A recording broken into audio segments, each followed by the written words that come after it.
but I've got these awesome mandala stencils that I'd like to try out. Here are the other patterns that I could have used. They're just gorgeous. So I'm excited to try this out. And I'm just going to open it up and peel the backing off here. I'm just going to carefully lift this away.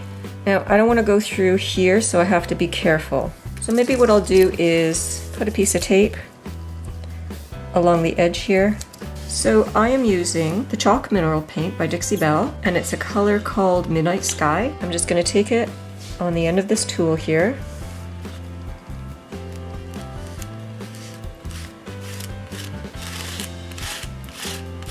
And you just basically squeegee it through.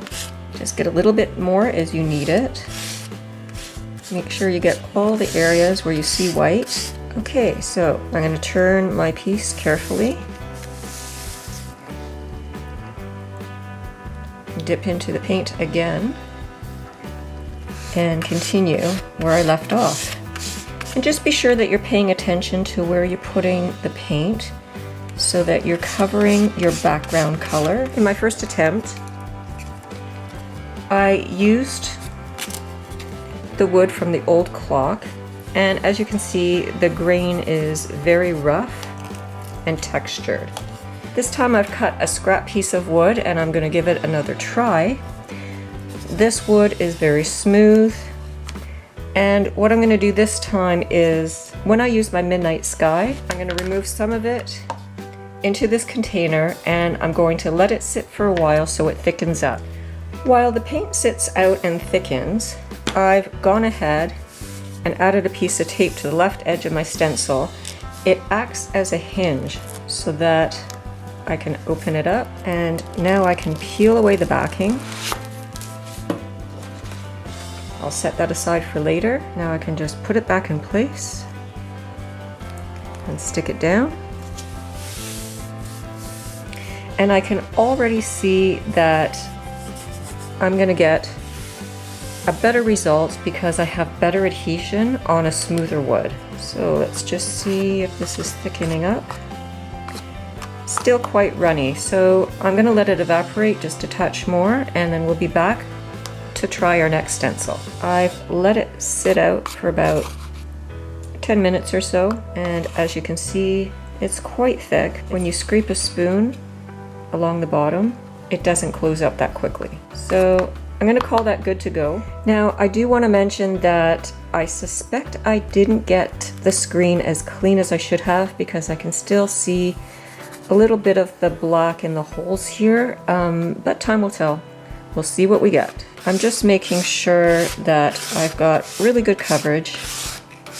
Just make sure you can't see any white showing through. Now, so you avoid these edges, it might be a good idea just to turn your work so you can scrape back the other way, like so.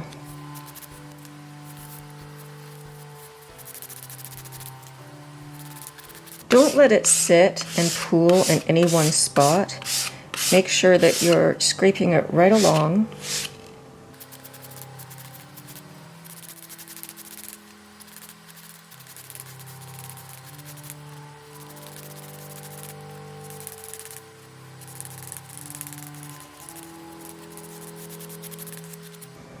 Okay, so before I lift this, I'm just going to ensure that there's no white peeking through anywhere.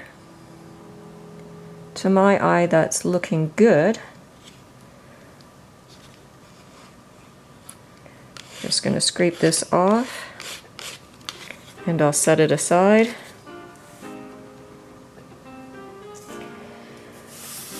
Okay, time for the reveal.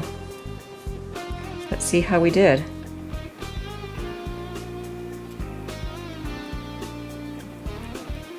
Wow, this is pretty stunning. Now I did get a slight amount of bleed through here, but I think if I had let this sit and thicken up just a touch more, it would have been close to perfect, if not perfect. I think that's looking pretty gorgeous.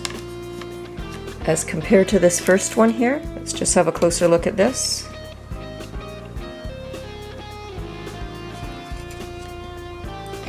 I'm pretty happy with that. Okay, so that's a wrap on the Silkscreen Stencil Mandala.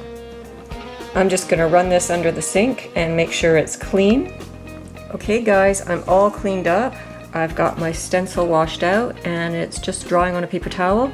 Once dry, I'll return that to the backing and it'll be reusable for a number of times. As you can see, here's a side-by-side comparison. I had rough, uneven wood on my first attempt and the chalk paint was a little too watery, as opposed to my second attempt, which is looking crisp and gorgeous, with just a touch of bleed through in a few spots here. But what a difference. Isn't it gorgeous? I can't wait to get this on the clock.